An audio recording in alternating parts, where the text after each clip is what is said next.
Mr. Ryan, the garden is looking beautifully floral. It is indeed, because we're now in high summer, even though the weather wouldn't say so. Yet again, we're filming on a cloudy, miserable day, but welcome to the Horti-Culturalists. I'm Matthew Lucas. And I'm Stephen Ryan. You are indeed. We post every week, so do hit the subscribe button if you want to watch our continuing adventures and the notification bell if you want to know exactly when our videos launch. Now, Stephen, what could today's film be about? I'm very excited about today because we're finishing something that we started basically nearly 12 months ago. And that is we're going to look at cyclamen cyclically. Cyclamen. Yeah, so we're going to look at them throughout the year. We made little mini films throughout the year as each different species of cyclamen was in bloom, and it's ending with the summer blooming one. So we should go to the end to begin. Why not indeed? Let's go and have a look. Well, welcome to my last cyclamen hiding spot in the garden. Yes, well, this brings me to my first question. Actually, no, there are so many questions. Let's start from the very beginning. So, cyclamen as a genus. As a genus. Tell us everything, Stephen. All right. The genus is comparatively small. Yes. Kew Botanic Gardens recognises 20 species, but I think there's probably a few more. They're starting to do a bit of splitting and cutting up, so it'll probably end up being more than that.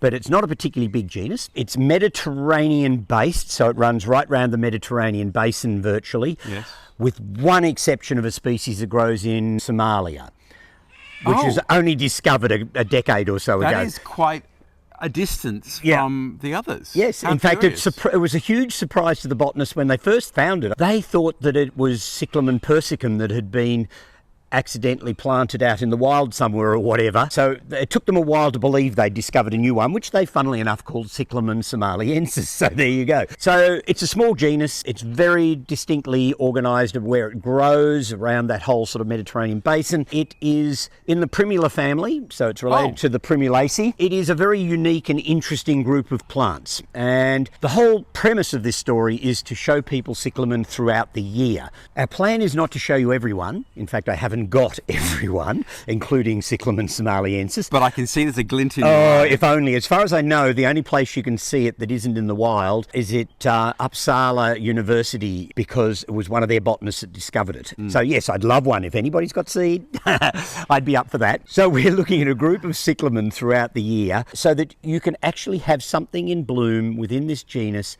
12 months of the year. Now that came as a revelation to little old me, because I just assumed cyclamen were fairly, one-time flowers. And also, obviously, the big elephant in the room is the hybridized commercial cyclamen that you see everywhere constantly. What is that? Where does that sit in the bigger scheme of things? It's actually not a hybrid. It's actually selecting from the one species over So it's still a species? Yes, it's still a species. It's Cyclamen persicum, and that's one of the ones we do feature in our story today.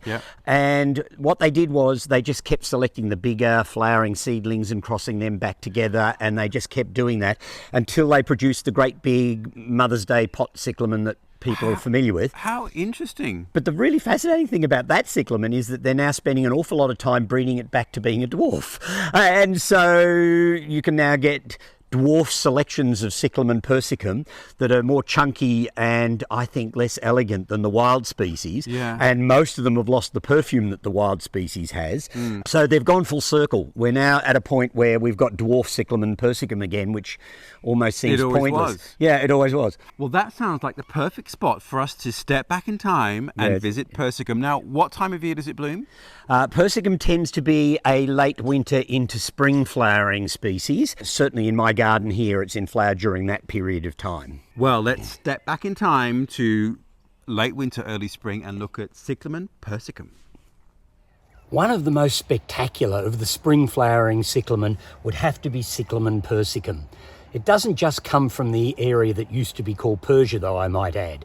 It grows right through Turkey, some of the Mediterranean islands, including Crete, Tunisia and Syria, so quite a wide range of habitat. It's one of the least hardy of the cyclamen. It's spring flowering in my garden. It has an exquisite perfume, so well worth growing for its scent alone. And interestingly enough, it's the species that was used to produce the great big monstrous pot flowering cyclamen. Here we have a darker pink version of the Cyclamen persicum. It's still beautifully scented. Its flowers are substantially smaller than the other one, but it just goes to show how diverse the species can be. Now in my garden it's mildly frost sensitive, so it could be a little difficult for some people in colder areas to grow outdoors. And I certainly don't find that it self-seeds itself with gay abandon around the garden, but I get the odd self-sown seedling that pops up in unexpected spots. This particular species, which is autumnal flowering, it comes out in the late summer into the autumn. Which is where we are now, Yep, late summer. exactly. Is one called Cyclamen hederifolium, which means leaves like an ivy. It tends to come up with its flowers before its leaves as a rule. Yeah. So you get this spontaneous eruption of little pink or white flowers that come out of the garden. Spontaneous eruption, yeah. Now, Cyclamen, Yes, you say whichever you like, doesn't matter. they do have a bit of a reputation for being tricky. These, you plant them in the garden and walk away. Wow. So the major management is leaving them alone. And they are beautiful. So you get the flowers in late summer. Exactly. Are the leaves interesting? And, Yes. and it's also a foliage plant then? Oh yes, as the rain set in and the foliage comes up, you'll have these wonderful ivy-shaped leaves, and most of them will be marbled with white in one form or another. Beautiful. Occasionally you'll get ones that have completely pewter leaves, so they're silvery, and they are just gorgeous, and they're there till the spring. But great for dry shade. Yes. So again, Mediterranean plant, yet you see cyclamen all over the world. What would you say about their general growability in non-Mediterranean areas? Yeah, all right. Well, they will grow in much colder areas than their native habitat is, so you can grow them all through Europe and so forth. Many people do grow them in pots in a sheltered greenhouse, not a heated greenhouse, but the only proviso I'd say to people who are watching this video is if you live in the tropics, forget it.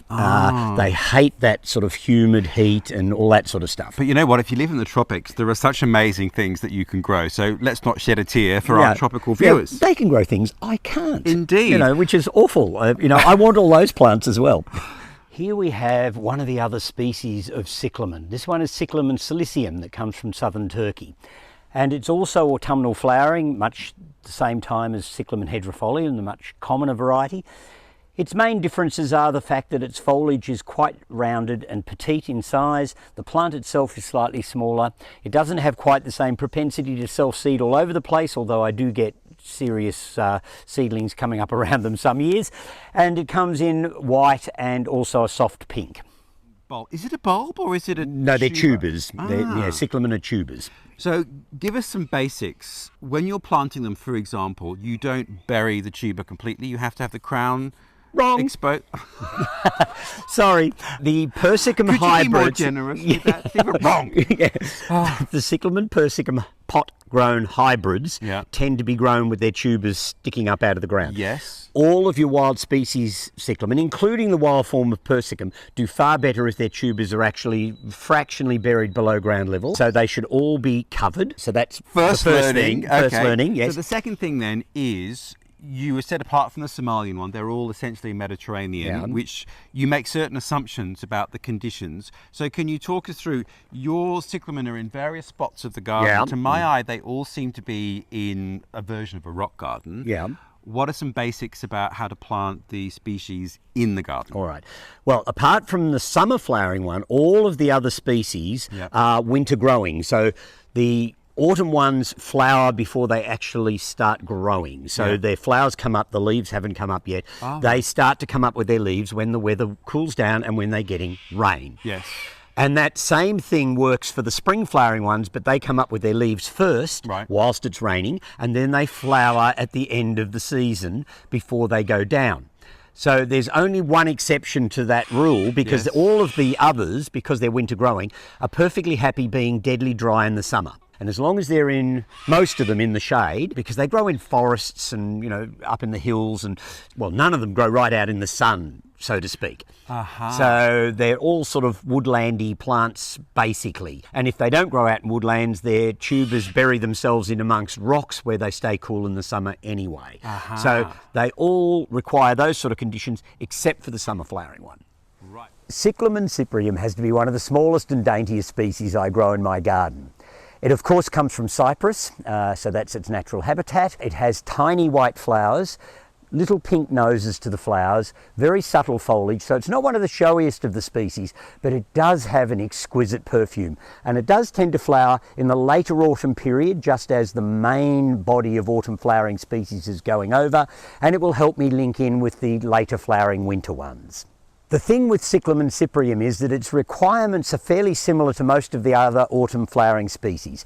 It needs a semi-shaded aspect, preferably under a deciduous tree is where I'd go, or shrub. It doesn't have to be a big tree. It likes lots of leaf litter around it, and it needs that autumn rain and cooler weather to start stimulating it into growth. It'll then flower in the late autumn, early winter.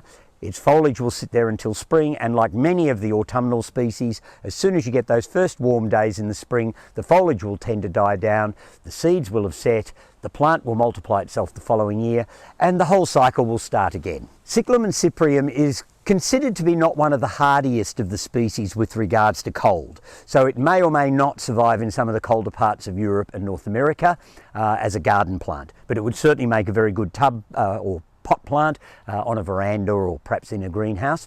In Australia, it tends to be quite good in the Mediterranean style climates that we have in southern Australia. It's quite happy to be hot and dry in the summer, as it probably is in Cyprus, because it's dormant, so it doesn't really matter.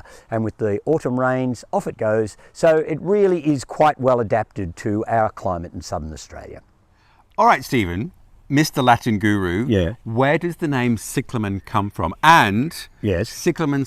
I always said Cyclamen, viewers, until Mr. Ryan corrected me. Cyclamen it is. Yeah, well, Cyclamen comes from the Greek, meaning circle, and that's because of the way these corkscrewy seeds are pulled back into the ground or near ground level. Cyclamen is probably the most appropriate way to pronounce it, although in Australia people tend to say cyclamen. I do. And I'm inclined to just follow people along whichever pronunciation they use. That's kind of you. Yeah, well, I try and be nice. Well, on that note, you say Cyclamen and I'll say Cyclamen. Sounds fair.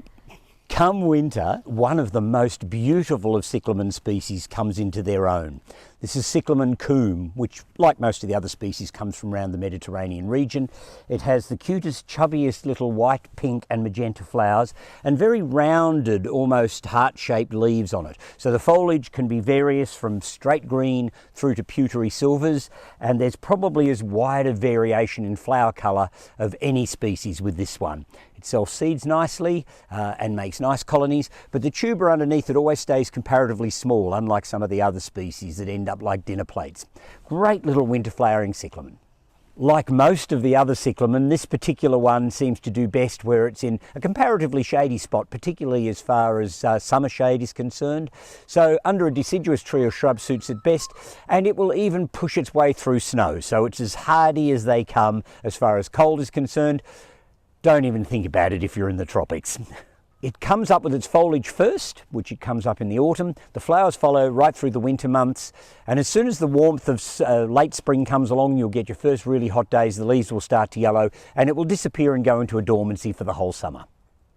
So I guess the other thing that springs to my mind too, it's tuberous, that the watering thing would be the issue if you are not in a Mediterranean climate or matching its needs for water and dryness. Yeah, it is in fact an issue because if you have a lot of summer rain, then they'll rot. It could rot them in the ground or in fact in pots if you're not managing it individually. Yeah. But you find even if you get rain, if you're growing them underneath trees, what tends to happen is the trees will suck up a lot of the excess moisture during the summer months. So those that like to grow in that sort of woodlandy conditions, even if you get summer rain, unless it's incredibly excessive and very regular, then the trees will take up most of the moisture. That will keep the cyclamen tubers fairly dry. Interesting. So there you go. As we head into spring, there's a whole range of cyclamen species that flower. But I have to say my all-time favourite would have to be Cyclamen repandum. It comes from the sort of western Mediterranean region through Switzerland, France, down onto Corsica and some of the surrounding areas. It has the most evocative violet perfume, and it usually comes in this quite strong magenta-y pink colour, although there are soft pink forms and pure whites that do exist. And in fact, when my partner and I were in Corsica a few years ago, our big challenge was to find the rarer white form in the wild, which of course we did. I have to say we often smelt them before we even saw them. It self-seeds itself prolifically through my garden, so I've ended up with wonderful drifts of it, and I wouldn't be without it. A species with quite a restricted area in the wild is Cyclamen pseudibericum. It comes from southern Turkey. It has these really solid, really substantial magenta pink flowers. Its foliage tends to be a little less spectacular than some species, but its big chubby flowers really are spectacular. It self-seeds reasonably well in my garden, but I think I'm going to be a very old man by the time it makes big colonies. It also comes in softer pinks, and you can also get pure whites in this species as well, but the magenta pink is the normal form. Another question that pops to mind is the lifespan of the individual tuber. I mean, can they, kind of just get bigger and bigger and kind of live forever? It depends to a certain extent on the species, Yeah. but most species will live for quite a number of years. Yeah. But some species can go on for decades, the individual tuber. Yeah. I have tubers at my nursery of the classical hederifolium species, which is the main autumn flowering one, Yeah. that are over 40 years old. They are the size of a soup tureen. Wow. They are immense, and each tuber probably produces several hundred flowers every autumn when they come into flower. Wow. So as long as I don't stick a fork through the tuber and set in rot or whatever, Yeah. I'm actually assuming that these tubers may well outlive me. Goodness me. So they can live for a long time. That's extraordinary. So there you go. Another spring flowering cyclamen that also has quite a limited habitat in the wild is Cyclamen libanoticum, that obviously comes from the Lebanon. It's a very pretty species with quite large flowers for this genus. They're virtually always a soft shell pink. And unlike repandum and some of the scented ones, it has a strange peppery smell to the flowers. Its foliage is prettily marbled, but not probably one of the more spectacular in the genus. And although it's hardy enough in my garden, it probably won't cope with very frosty conditions, so may well have to be pot grown in colder climates. I don't find that this one self-seeds with gay abandon, and it very rarely makes decent sized colonies, but it will pop up in odd spots around the garden. And that's one of the interesting things about cyclamen. The seeds have a really sweet, sticky coat around them, and they're very attractive to ants. So all you need is one clumsy ant to drop a seed in a completely unexpected spot, and suddenly, bingo, there's another plant growing in the garden. So Cyclamen libanoticum from the Lebanon. So interesting. You mentioned about ants carrying the seed. I find that charming. Yeah, well, it is.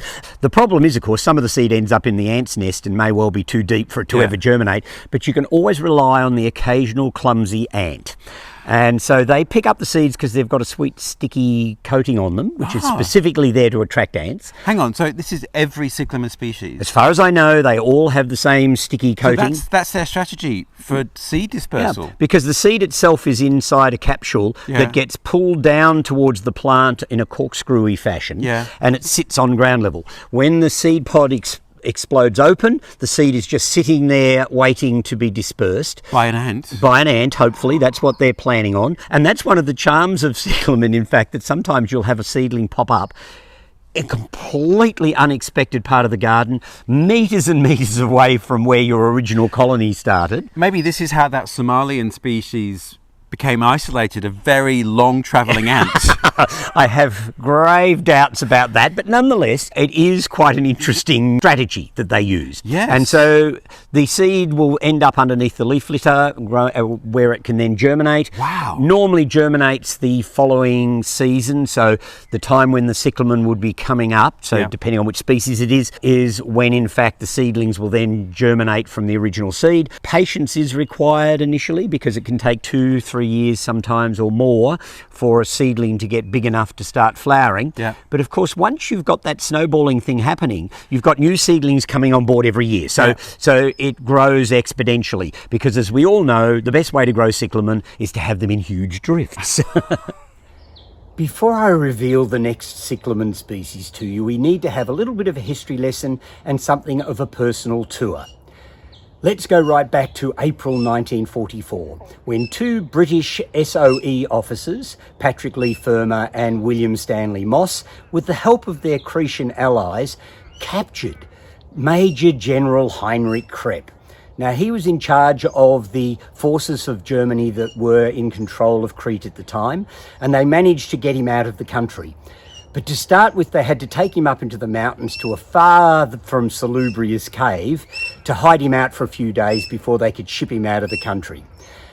Now for the tour. My partner and I were driving around Crete and we happened upon a sign pointing out the path that took you up to this cave that the Major General was kept in. So we decided to do a walk. And on our walk we noticed some fantastic foliage of Cyclamen creticum, the main Cretian species of that genus. Wasn't in flower, but as we got closer and closer to the cave I noticed more and more foliage, and I hoped like mad that we'd actually see it in bloom. And lo and behold, as soon as we came to this tiny little cave's entrance, just on the right hand side, there was one plant with one pure white scented flower out. Now, I don't know whether Major General Crep was interested in cyclamen or not, but I was seriously excited to see this funny little plant. And of course I had to have it in my own garden. It's a demure little cyclamen and probably not in the highest ranking of the genus, but it has pleasant little white flowers, a nice perfume and nicely marbled leaves. And I have a rather handsome specimen of it growing in a stone trough in the garden, and it's even starting to self-seed.